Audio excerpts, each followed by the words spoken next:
¿Alguna vez te has preguntado cómo será la medicina en el futuro? He de decirte que seguramente será distinta a como la conocemos, obviando que habrá una mejora tecnológica y esta avanzará en un futuro junto a la medicina. Hemos estado abusando de los antibióticos y los hemos usado incorrectamente, pues las personas no han seguido lo dicho por el médico, es decir, no hemos sido muy conscientes de lo que sucede cuando nosotros mismos no cumplimos la receta médica. Si no se toma adecuadamente, facilita la supervivencia de las bacterias, y no solo es que algunas de estas sobreviven, sino que además las supervivientes se van inmunizando contra los fármacos, lo que significa que con la misma dosis de una medicina que era letal para la bacteria, ya no será una amenaza para esta, y el problema real está en que esta cualidad se la pasan bacterias generación tras generación, lo que acaba siendo una población entera de bacterias inmunes al medicamento.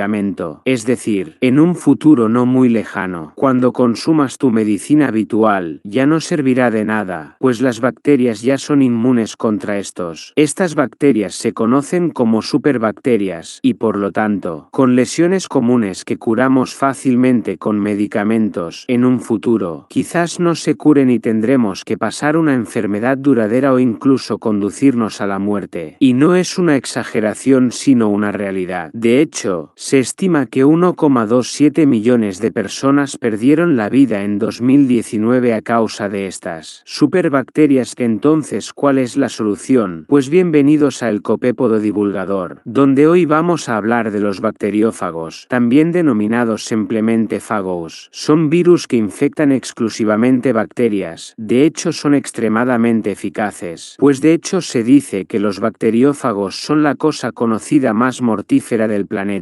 Estos se fijan a las bacterias con unas pinzas de su cola e inyectan su material genético en la bacteria huésped. Existen también fagos sin cola que necesitan ingresar dentro de la bacteria para su objetivo. Volviendo a la inyección, este material usa la fábrica metabólica de la bacteria para clonar fagos, hasta un punto en el que se produce la lisis celular, es decir, se rompe y la bacteria muere, liberando nuevos fagos que infectarán otras bacterias, y se repite el proceso. ¿Y esto para qué nos sirve? Pues al igual que tomas medicamentos para pasar la enfermedad, se está investigando para inyectar bacteriófagos en pacientes enfermos para que estos eliminen las bacterias y así curar al paciente, sin ningún riesgo para este, y esto sorprendentemente parece funcionar. Entonces, ¿por qué no se está usando? Los problemas son varios. En primer lugar, los bacteriófagos son muy específicos. Una clase concreta de bacteriófago infecta y destruye cierto tipo de bacteria de una familia concreta, pero si se encuentra con otra bacteria no ocurrirá nada, pues simplemente no interaccionan entre sí. Para otra bacteria ya habrá otro fago especializado específicamente en esa bacteria. En segundo lugar, el problema se agranda porque debería ser una medicina personalizada. Esto significa que por cada paciente hay que investigar, desarrollar y aplicar una receta médica específica para una persona, ya que algunos bacteriófagos podrían funcionar en una persona y en otra probablemente no, debido a que son tremendamente específicos como ya hemos dicho, y esto nos lleva a otra cosa obvia. El tercer problema, que no es otra cosa que sería muy caro un tratamiento de fagos, pues habría que desarrollar una investigación para cada individuo para encontrar una cura. Otro problema, el cuarto, es el desarrollo de inmunidades por parte de las bacterias, pues al igual que con los medicamentos, las bacterias buscan volverse más resistentes contra estos, ya que cuando el material genético del virus se replica en la bacteria, una parte de la información genética del virus se integra en el cromosoma de la bacteria, y parte de las bacterias sobrevivientes provocan una mutación de resistencia contra un determinado fago, al igual que la medicina convencional. Es decir, el fago ya no elimina la bacteria. Con estos problemas, nos planteamos, entonces, ¿cuál es la solución? Los científicos han estado desarrollando una solución a los problemas que hemos planteado y han ideado algo llamado cóctel de fagos, que no es otra cosa que una mezcla de distintos tipos de fagos que se tomarían a la vez, y con la esperanza de que solucione la infección. Puede ser el primer método generalizado de bacteriófagos en aplicación médica. Entonces, ¿por qué no se usa? Pues como hemos visto que los los antibióticos cada vez son más ineficaces por su uso regular y además su mal uso. Los investigadores no quieren que esto ocurra con los fagos. Por eso este cóctel solo debe ser usado en situaciones críticas como una infección bacteriana masiva que ningún otro fármaco puede combatir, así que si no es una situación crítica, evitemos usarlos, porque ya se han creado bacterias súper resistentes a algunos medicamentos por el uso regular, aunque no sea necesario, y nos tomamos los días que estamos mal en vez de completar los días clínicos que nos receta el médico. Entonces, ¿qué podemos hacer? Antes que nada, evitar usar bacteriófagos mientras la medicina convencional siga funcionando, y solo usarlo como última bala en situaciones críticas, pues no podemos dejar que esta superarma acabe de la misma manera con los medicamentos actuales. En segundo lugar, usar medicamento cuando sea necesario. No tomar medicamentos porque te duela un poco algo o por un resfriado leve, pues el uso regular favorece la aparición de superbacterias, y precisamente eso es lo que hay que evitar. Otra cosa que ya se ha comentado es seguir la receta médica. Si en la receta pone que hay que tomar medicamento una semana, se toma una semana y no hasta que te encuentras bien, pues así se condiciona la eficacia del medicamento y el desarrollo de inmunidades por parte de las bacterias. Concienciar a las personas, pues realmente el peligro por las superbacterias es peligroso a medio y largo plazo, pues la medicina tradicional no nos ayudará a pasar las enfermedades, y evidentemente nadie quiere que el día en el que una infección común acabe con tu vida llegue. En conclusión, no podemos permitirnos el mismo error con la medicina de bacteriófagos y solo usarlos en situaciones críticas, cuando los antibióticos no pueden hacer nada para detener la infección y ser consecuentes con nuestras acciones. Así acaba el primer vídeo en el Copépodo Divulgador. Espero que os haya gustado, y si es así, suscribirse al canal, apoyar el vídeo con un buen like, dejad comentarios, y nos vemos en el siguiente vídeo en este canal. Adiós.